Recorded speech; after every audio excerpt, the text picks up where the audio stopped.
Il-kampanja Manuel Island Postalina laqat l-aħbar li Manuel Island se tingħata lura lin-nies, kif tħabbar mill-Prim Ministru Roberta Bela wara li ntlaħaq ftehim bejn il-Gvern u l-Midi.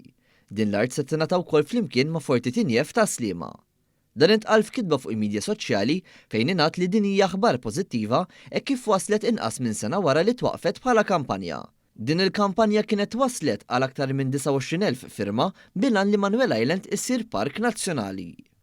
L-art ta' Manuel Island kienet marbuta b'ċens ta' 99 sena permezz ta' ftehim li seħħ fis-sena 2000 minn Gvern Nazzjonalista. Għal snin twal, l-aċċess għal din iż-żona kienet magħluqa għal pubbliku. Il-kampanja Manuel Island Postalina fil-kitba tagħhom faħru kemm lill-Gvern u kif ukoll il-Konsorzju Midi tal sabu soluzzjoni rapida u diplomatika.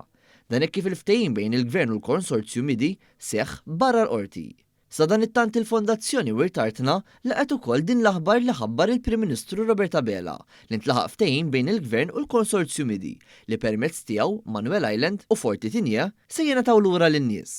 Din l-aħbar li ħabbar il-Prim Ministru Roberta Bela fejn Manuel Island u Forti Tinje se jingħataw lura jingħaqdu mal-weda tal-Gvern li l-White Rocks, Forti San Salvatur u Forti Campbell jisiru spazji miftuħ għal familji Maltin u Għawċin fil-waqt li brabta ma' dan għaddejja l-konsultazzjoni pubblika Shape Your Space.